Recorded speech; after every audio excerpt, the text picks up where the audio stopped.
এই ভিডিওতে আমরা কথা বলবো কথাসাহিত্যিক তারাশঙ্কর বন্দ্যোপাধ্যায় সম্পর্কে। ইন্টারভিউতে তারাশঙ্কর বন্দ্যোপাধ্যায় সম্পর্কে যে ধরনের প্রশ্ন করা হয়, মূলত সেই প্রশ্ন কেন্দ্রিক আলোচনাটা আজকের আমাদের ভিডিওতে হবে। তার কারণ তোমরা প্রত্যেকেই জানো যে তারাশঙ্কর যে পরিমাণ উপন্যাস এবং ছোট গল্প লিখেছেন, ফলত তার প্রত্যেকটা উপন্যাস এবং ছোট গল্পকে আলোচনা করা এবং একটি ভিডিওতে প্রকাশ করা সেটা খুব জটিল। তাই সেক্ষেত্রে মূল যে পয়েন্টগুলো তারাশঙ্কর বন্দ্যোপাধ্যায় সম্পর্কে ইন্টারভিউতে জিজ্ঞেস করে বা যে উপন্যাসগুলো সম্পর্কে জিজ্ঞাসা করে, সেই প্রশ্ন উত্তরগুলো আমরা এই ভিডিওতে আলোচনা করব। দেখো, ইন্টারভিউতে যে ধরনের প্রশ্নগুলো আগে করে সেই প্রশ্নের ধরনগুলো আগে আমি তোমাদেরকে এই ভিডিওতে জানাচ্ছি। এর পরবর্তীকালে আমরা এর প্রশ্নগুলোর উত্তরগুলো আস্তে আস্তে আমরা ব্যাখ্যা করতে যাব। হ্যাঁ? প্রশ্নগুলো ইন্টারভিউতে কি করে? প্রথমত প্রশ্ন করে যে তারাশঙ্কর বন্দ্যোপাধ্যায় কি রূপে সাহিত্যে আত্মপ্রকাশ করেছেন? তিনি কবি রূপে আত্মপ্রকাশ করেছেন, নাকি ঔপন্যাসিক রূপে আত্মপ্রকাশ করেছেন, নাকি ছোট গল্পকার রূপে আত্মপ্রকাশ করেছেন? তোমরা প্রত্যেকেই জানো তিনি কবি রূপে আত্মপ্রকাশ করেছেন, কিন্তু কবিতায় তিনি ভীষণভাবে নাম করতে পারেননি। ফলত তিনি ছোট গল্পকার এবং ঔপন্যাসিক হিসেবে তিনি জনপ্রিয়তা অর্জন করেছেন। তোমাদের ইন্টারভিউতে প্রশ্ন করে যে তারাশঙ্কর বন্দ্যোপাধ্যায়ের প্রথম লেখা উপন্যাসের নাম কি? প্রথম লেখা ছোট গল্পের নাম কি? আ সেই ছোট গল্পটা কাকে উৎসর্গ করেছিলেন? আবার এরকমও প্রশ্ন করে যে তারাশঙ্কর বন্দ্যোপাধ্যায়ের যে পুরস্কার প্রাপ্ত যে উপন্যাস দুটি, একটা হচ্ছে গণদেবতা এবং অপরটি হচ্ছে তোমার হাঁসুলী বাঁকের উপকথা। এই জাতীয় বা আরোগ্যনিকেতন, এই জাতীয় উপন্যাসগুলো সম্পর্কেও কিন্তু ইন্টারভিউতে জিজ্ঞাসা করে। ফলত উপন্যাসগুলো আবার ইউনিভার্সিটিতে বিভিন্ন বিশ্ববিদ্যালয়ে যে ধরনের আ এ এই তারাশঙ্কর বন্দ্যোপাধ্যায়ের উপন্যাস সম্পর্কে পড়ানো হয়, সেই উপন্যাস সম্পর্কগুলো তোমাদেরকে কিন্তু জেনে যেতে হবে। তাহলে আমাদেরকে এখন একটা সামগ্রিক রূপ নির্ণয় করতে হবে যে তারাশঙ্কর বন্দ্যোপাধ্যায়ের কোন উপন্যাসগুলো সম্পর্কে আমরা ডিটেইলসটা একটু ভালো করে জেনে যাব। ১ নম্বর হচ্ছে গণদেবতা, পঞ্চগ্রাম, ধাত্রী দেবতা, কালিন্দী, একই সঙ্গে হচ্ছে আরোগ্য নিকেতন, কবি, হাঁসুলী বাঁকের উপকথা, আ উম কালাপাহাড় বা আরোগ্য নিকেতন, হ্যাঁ? এই মোটামুটি এই ধরনের উপন্যাসগুলো সম্পর্কে ধাত্রী দেবতা উপন্যাসটা বলতে ভুলে গিয়েছিলাম। এই উপন্যাসগুলো সম্পর্কেই সাধারণত ইন্টারভিউতে জিজ্ঞাসা করে। তার কারণ অন্যান্য যে বিশ্ববিদ্যালয়গুলো আছে সেখানে কিন্তু এই উপন্যাসগুলোই মূলত পড়ানো হয়। এর সঙ্গে বেশ কিছু ছোট গল্প পড়ানো হয়। তোমরা একটা কাজ করতে পারো, এই ছোট গল্পের যে তালিকাটা আছে বিভিন্ন ইউনিভার্সিটি থেকে সেটা তোমরা একটা লিস্ট করে নিতে পারো। এবার ছোট গল্পগুলো তো খুব কমই হবে। খুব সামান্য ছোট গল্প কয়েকটাই হবে। সেটা ইজিলি হয়তো তোমরা পড়ে ফেলতে পারবে। তাতে করে তোমরাও অনেকখানি উপকৃত হবে এবং তারাশঙ্কর বন্দ্যোপাধ্যায় সম্পর্কে তোমাদের একটা আইডিয়া নতুন করে ভালোভাবে কিন্তু তোমাদের জন্য তৈরি হবে। বোঝা গেছে? এবার আমরা আসি মূলত তারাশঙ্কর বন্দ্যোপাধ্যায় সম্পর্কে যে আলোচনা আছে সেটাতে নিয়ে। অর্থাৎ মূল যে পয়েন্টগুলো তারাশঙ্কর বন্দ্যোপাধ্যায় সম্পর্কে ইন্টারভিউতে জিজ্ঞেস করে বা তারাশঙ্কর বন্দ্যোপাধ্যায় বাংলা কথা সাহিত্যে কেন আ তারাশঙ্কর বন্দ্যোপাধ্যায় ভীষণ গুরুত্বপূর্ণ সেটা নিয়ে আমরা এবার কথা বলব। তোমরা প্রত্যেকেই জানো যে তারাশঙ্কর বন্দ্যোপাধ্যায় আসলে কল্লোল যুগের একজন লেখক। ফলে কল্লোল যুগের তারাশঙ্কর বন্দ্যোপাধ্যায় লেখালেখি শুরু করছেন এবং তার সময়সীমাটা হচ্ছে নকশাল পিরিয়ডের, অর্থাৎ নকশাল পিরিয়ডের শেষ সময়টা পর্যন্ত তিনি মূলত এই সাহিত্যটা তার ব্যাপ্তি, অর্থাৎ সাহিত্যটা তার শেষ হচ্ছে। এবার তারাশঙ্কর বন্দ্যোপাধ্যায়ের এই যে অভূতপূর্ব তার সাহিত্য, এই সাহিত্যটাকে যারা গবেষকরা আছে তারা মূলত দুটো ভাবে দেখে, হ্যাঁ? বা আমিও আমার যখন নোটস গুলো রেডি করেছিলাম সেখানেও কিন্তু মূলত এইভাবে দুটো ভাবে আমি কিন্তু তারাশঙ্কর বন্দ্যোপাধ্যায়কে চিহ্নিত করেছিলাম। একটা হচ্ছে যে তারাশঙ্কর বন্দ্যোপাধ্যায় আ হাঁসুলী বাঁকের উপকথা পর্যন্ত একটা পর্যায়। আরেকটা হচ্ছে মন্বন্তরের পরবর্তীকালে যে তারাশঙ্কর বন্দ্যোপাধ্যায় যে ইতিহাস চেতনা, সমাজ চেতনা নিয়ে পরে মধ্যবিত্ত জীবনের যে সংকট সেগুলো নিয়ে পরে যে উপন্যাসগুলো লিখছে। অর্থাৎ এই দুটো তারাশঙ্কর বন্দ্যোপাধ্যায়ের মধ্যে কিন্তু অভূতপূর্ব পার্থক্য লক্ষ্য করা যাবে। তোমাদের প্রশ্ন হতে পারে, তাহলে দাদা কি পার্থক্য দেখা গেল?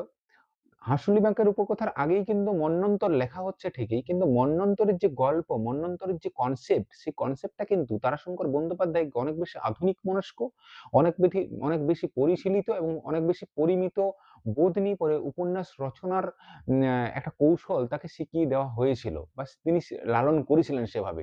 তাই মন্বন্তরের পরের যে উপন্যাসগুলো লেখা হচ্ছিল, সেই প্যাটার্নটা কিন্তু সম্পূর্ণভাবে বদলে গেছিল। তাহলে তারাশঙ্কর বন্দ্যোপাধ্যায়ের দাদা প্রথম দিকের উপন্যাসগুলোতে কি ছিল? প্রথম দিকে তারাশঙ্কর বন্দ্যোপাধ্যায়ের উপন্যাসগুলো ছিল একেবারে চেনা পরিবেশ। তোমরা প্রত্যেকেই জানো যে তারাশঙ্কর বন্দ্যোপাধ্যায় বীরভূমের ওই লাভপুরে জন্মগ্রহণ করেছিলেন, পরে বীরভূমে দীর্ঘকাল একটা সময় কাটিয়েছিলেন।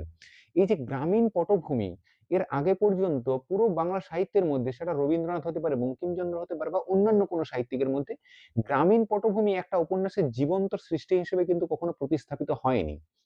তারাশঙ্কর বন্দ্যোপাধ্যায় প্রথম যিনি কি করছেন না, একেবারে গ্রামের যে সভ্যতা, গ্রামের যে হিংসা, গ্রামের যে দলাদলি, গ্রামের যে পরিকাঠামো, সেই পরিকাঠামোটাকে অবলম্বন করে তিনি গল্পটা রচনা করছেন। অর্থাৎ তার গল্পের যে পট পরিবেশটা সেটা হচ্ছে যে গ্রামীণ সভ্যতা। ফলে চরিত্রগুলো আসছে সেই গ্রামীণ সভ্যতা থেকে উঠে এসে। চরিত্রগুলো একেবারে সহজ সরল, সাধারণ মেঠোসুর, সাধারণ মানুষের, গ্রামের মানুষের যে দুঃখ দুর্দশা, নিত্য নৈমিত্তিক যে অভাব অনটন এবং সেখান থেকে একটা উত্তরণের প্রয়াস, এইগুলো নিয়ে মূলত তার প্রথম দিকের উপন্যাসগুলো লেখা হচ্ছিল। কিন্তু ১৯৪৩-এর পরবর্তীকালে যখন মন্বন্তর বা তার পরবর্তী সময়ে যখন তিনি লেখাগুলো লিখছেন, তখন পশ্চিমবঙ্গ বা তথা ভারতবর্ষের রাজনীতির অবস্থাটা অনেক বেশি পরিমাণে পালাবদল ঘটে গেছে। পালাবদল ঘটে গেছে এ কারণেই যে গ্রামের সভ্যতাটা কিন্তু আস্তে আস্তে ধুঁকতে শুরু করেছে। তোমরা প্রত্যেকেই জানো যে ক্ষয়িষ্ণু জমিদার সম্প্রদায় এটা আস্তে আস্তে বিলীয়মান হচ্ছিল। মানুষের কাজকর্ম আস্তে আস্তে কমে যাচ্ছিল। চাষবাসের উপর ভিত্তি করে কিন্তু সমাজ সংসার টিকছিল না। ফলত বাইরে কাজ করতে যাওয়ার যে একটা প্রবণতা তৈরি হচ্ছিল, সেটা কিন্তু তারাশঙ্কর বন্দ্যোপাধ্যায় এই গ্রামে থেকে উপলব্ধি করেছিলেন। গ্রামের অসংখ্য মানুষ তারা কিন্তু কি করছিল না, নিজেদের জীবন জিজ্ঞাসা বদলের জন্য, নিজের অভিরুচি বদলের জন্য তারা শহরের রাজপথে পা মিলিয়েছিল। ফলত যেটা দেখা গেল সেটা হচ্ছে যে তারাশঙ্কর বন্দ্যোপাধ্যায়ের উপন্যাসের প্যাটার্নটাও কিন্তু ঠিক সেরকম ভাবে ট্রান্সফরমেশন ঘটলো। তিনি মধ্যবিত্ত জীবনের যে সুখ দুঃখ লালিত চিন্তা ভাবনা, যেটা এর আগে ছিল না তার উপন্যাসে মূলত যেটা প্রাধান্য পাচ্ছিল গ্রামের সভ্যতা, তার জায়গা থেকে আধুনিক মানুষের যে চিন্তা ভাবনা, মনের ভেতরের যে টানাপোড়েন, সেগুলো নিয়ে পরে কিন্তু তিনি উপন্যাস রচনা করতে শুরু করলেন।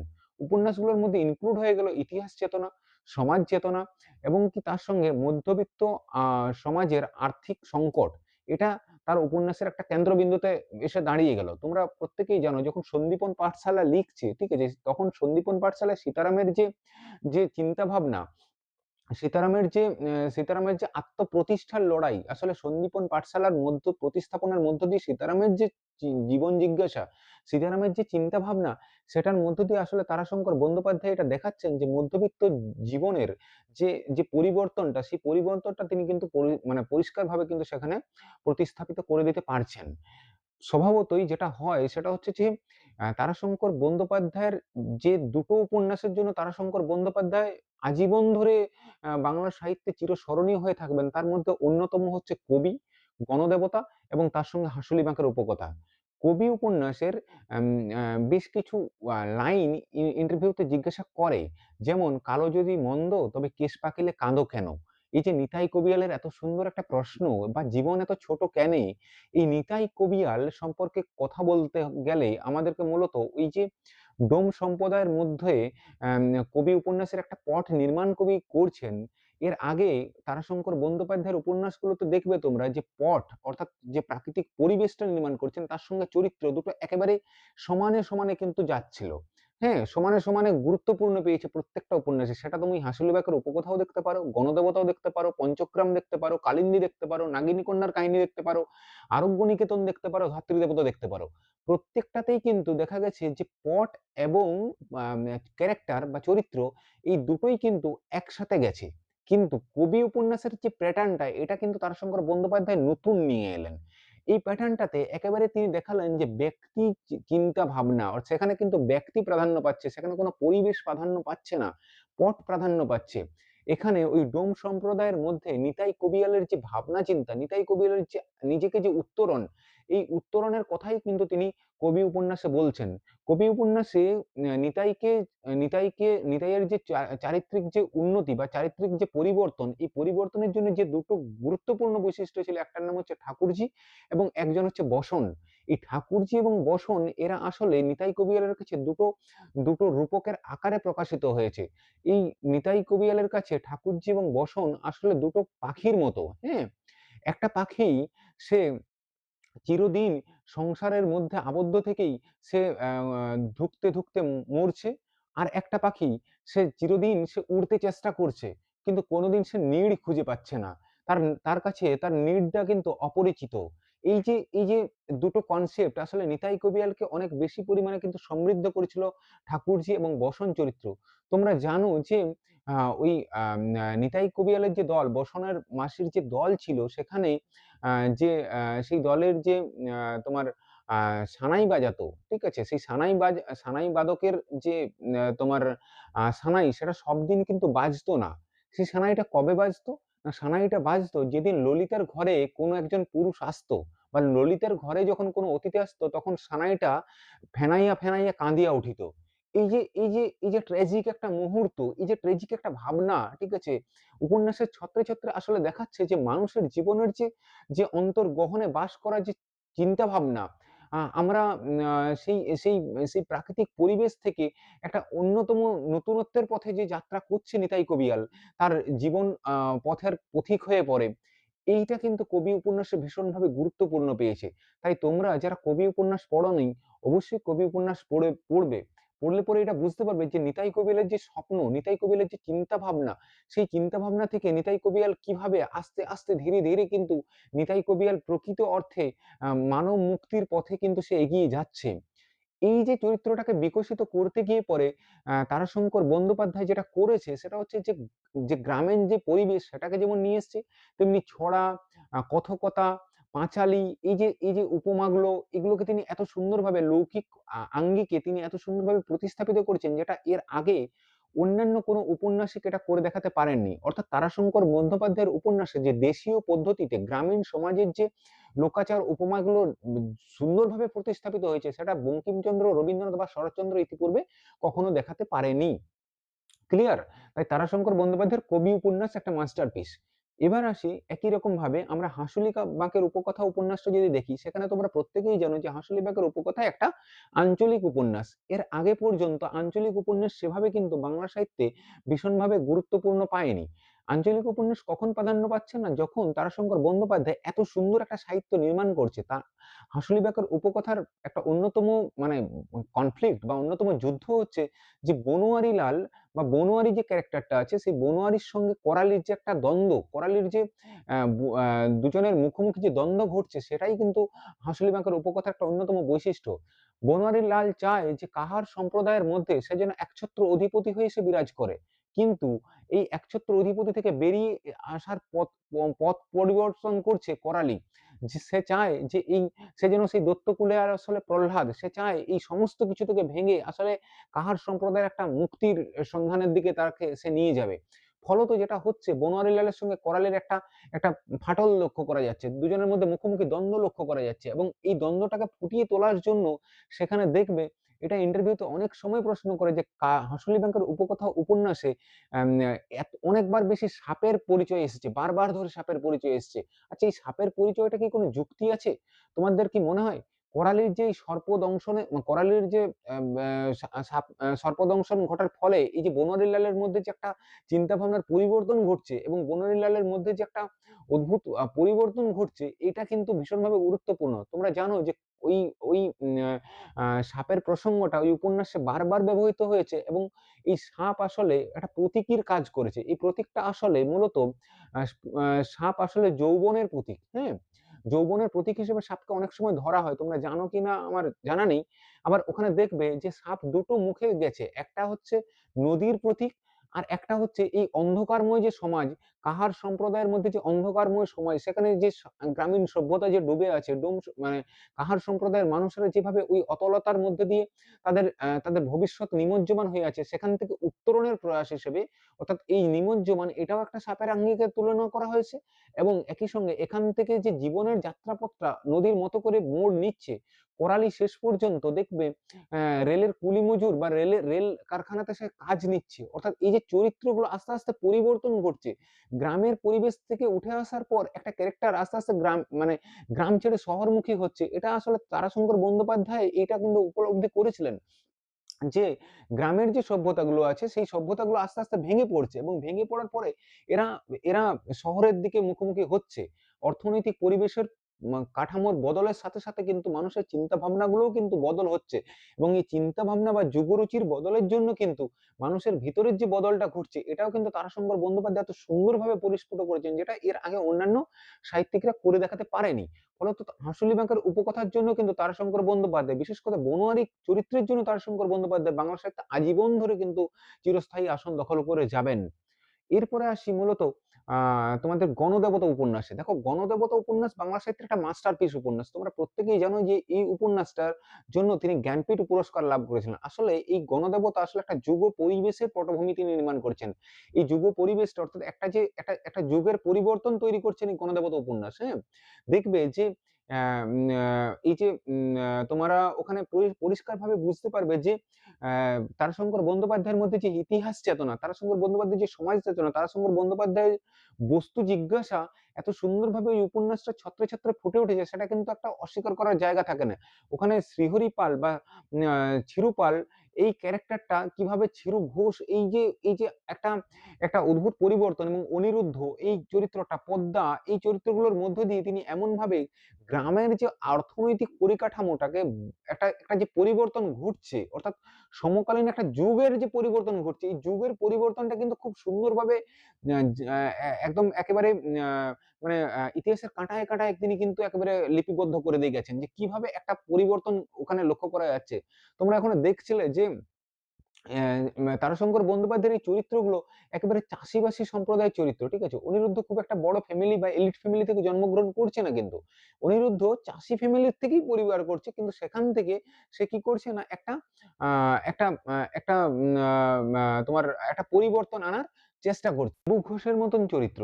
দেবু ঘোষ কি করছে না, এই যে অর্থনৈতিক যে প্যাটার্নটা বদলে যাচ্ছে, এই বদলে যাওয়া প্যাটার্নটা কিন্তু ওই দেবু ঘোষের মধ্য দিয়ে কিন্তু একটা প্রকাশিত হয়েছে। দেবু ঘোষ, চিরুপাল, অনিরুদ্ধ, এই ক্যারেক্টারগুলোর মধ্যে এত সুন্দরভাবে কিন্তু লেখক বা আরো অন্যান্য যে আনুষঙ্গিকভাবে যে চণ্ডী মণ্ডপের গল্প, সেখানের তাদের মধ্যে নিজেদের মধ্যে যে মতবিরোধ হচ্ছে, প্রতিষ্ঠানগত মতবিরোধ, এবং এলিট সম্প্রদায় যে ওখানে গড়ে উঠছে, চিরুপাল নিজেকে শ্রীহরি ঘোষ প্রতিস্থাপিত করছে। এই যে প্রতিস্থাপিত করার ভিতরে তার যে মনের ভাবনার যে পরিবর্তন ঘটছে, এটা দিয়ে পরে আসলে একটা একটা সমাজের তিনি এত সুন্দরভাবে বর্ণনা করেছেন, যেটা একটা আমরা বলতে পারি যে একটা যুগ পরিবর্তনের একটা প্রভাব সেখানে লক্ষ্য করা গেছে। আসলে তারাশঙ্কর বন্দ্যোপাধ্যায়ের গণদেবতা পঞ্চগ্রাম উপন্যাসটাকে আমি এই অর্থে বলতে পারি যে এটা আসলে যুগ পরিবর্তনের সম্ভাবনার একটা উপন্যাস। তোমরা যদি এই উপন্যাসটা পড়ো তাহলে বুঝতে পারবে যে ওই সময়ের যে একটা জীবন্ত দলিল হয়ে উঠেছে গণদেবতা উপন্যাসটাকে, বোঝা গেছে? তো সে কারণের জন্য এই উপন্যাসটা ভীষণভাবে গুরুত্বপূর্ণ। শুধু তাই নয়, তারাশঙ্কর বন্দ্যোপাধ্যায় ভীষণভাবে বিশ্বাস করতেন যে মানুষের প্রতি বিশ্বাস হারানো পাপ। আর সে কারণের জন্যই দেখবে তারাশঙ্কর বন্দ্যোপাধ্যায়ের যে চরিত্রগুলো আছে, সেই চরিত্রগুলো কতখানি একটা আদর্শ বহন করে নিয়ে যাচ্ছে। প্রতিটা চরিত্রের মধ্যে একটা আদর্শতার একটা ছাপ লক্ষ্য করা গেছে। কখনো, কখনো তিনি বুঝছেন যে পাপ আছে, কিন্তু পাপটাকে তিনি ভীষণভাবে ঘৃণা করতেন। ঠিক আছে? এবং সেই ঘৃণার জন্য তিনি কিন্তু কি হয়েছেন, প্রত্যেকটা উপন্যাসে কিন্তু তার পুণ্যের জয় গান গেয়ে গেছেন। তিনি ওই চরিত্রগুলোকে এত সুন্দরভাবে বিকশিত করার চেষ্টা করেছেন, যাতে করে মূলত একটা আদর্শ প্রতিস্থাপিত হয়েছে। এই চরিত্রগুলো কখনো একটা বড় ফ্যামিলি থেকে উঠে আসছে না, বড় কিছু জায়গা থেকে উঠে আসছে না। কিন্তু মূলত একটা আদর্শ স্থাপন করছেন।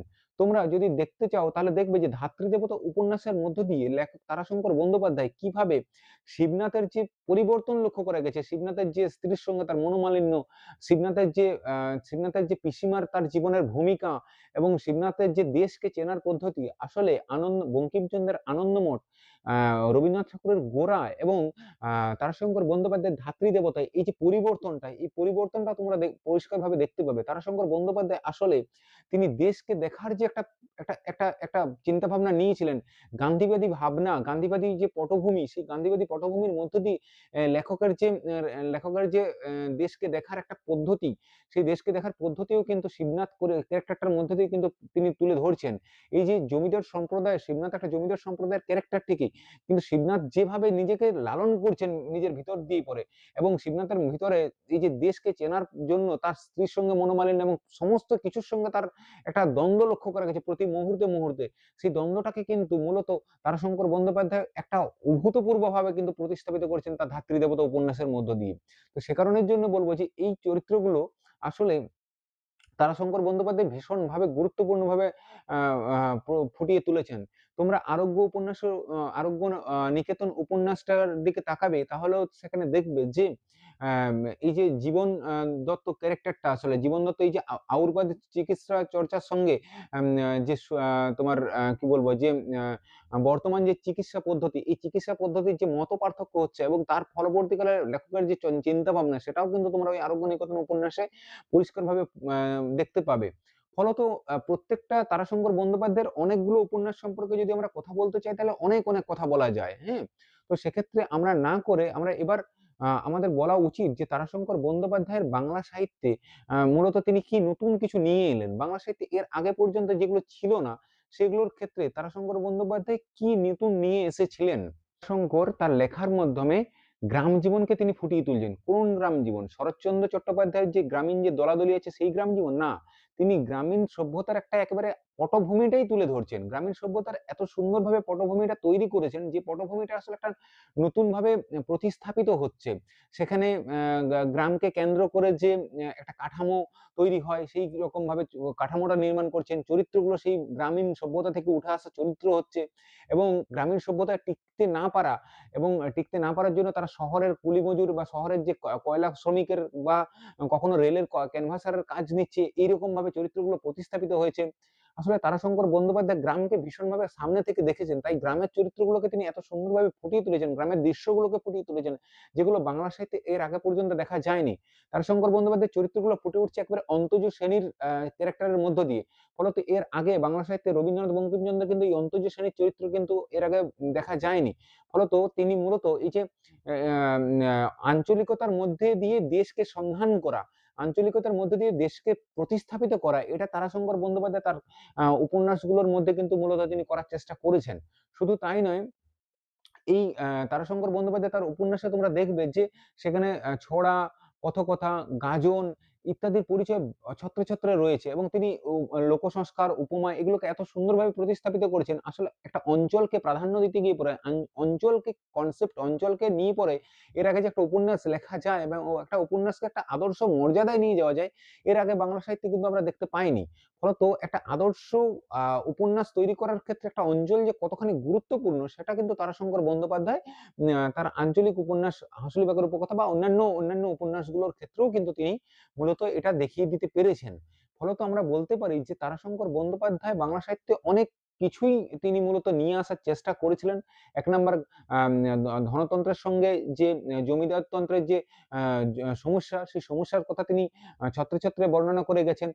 যেটাকে তিনি প্রত্যক্ষ করেছেন, সেই প্রত্যক্ষদর্শী ভাবনা চিন্তা থেকেই তিনি মূলত লিখেছেন। তিনি আ গ্রাম জীবনের পটভূমি লিখতে গিয়ে পরে গ্রামীণ সভ্যতার আ আ সম সমস্ত কিছুই তিনি সেখানে ফুটিয়ে তুলেছিলেন। ফলত সব মিলিয়ে বলা যায় যে তারাশঙ্কর বন্দ্যোপাধ্যায় তার উপন্যাসগুলোকে যেভাবে নির্মাণ করেছেন, ১ম দিকের উপন্যাসগুলো এবং শেষ দিকের উপন্যাসগুলোকে দেখা গেছে যে তারাশঙ্কর বন্দ্যোপাধ্যায়ের যে চিন্তা ভাবনা, সেটা কিন্তু অনেক বেশি সুদূর প্রসারী হয়েছে।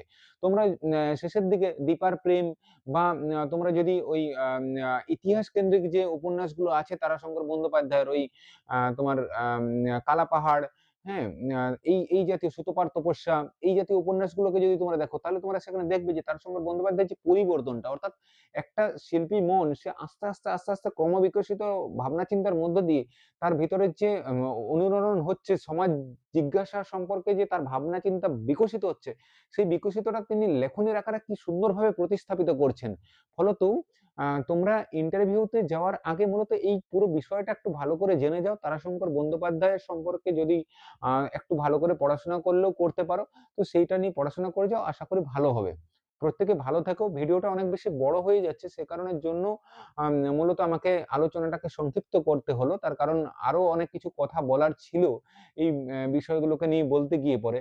উম পরবর্তীকালে কোনো একটা সময় ক্লাসগুলোতে তখন আমরা এগুলো নিয়ে আরো ডিটেইলস এ কথা বলবো। আপাতত তোমরা ইন্টারভিউর জন্য তারাশঙ্কর বন্দ্যোপাধ্যায়ের যে প্রশ্নগুলো আমি বলে দিলাম, সেই প্রশ্নগুলো তোমরা ভালো করে পড়ে যাও। প্রত্যেকে ভালো থেকো, ভালো রাখো সকলকে এবং সুচিন্তার মধ্যে থাকো।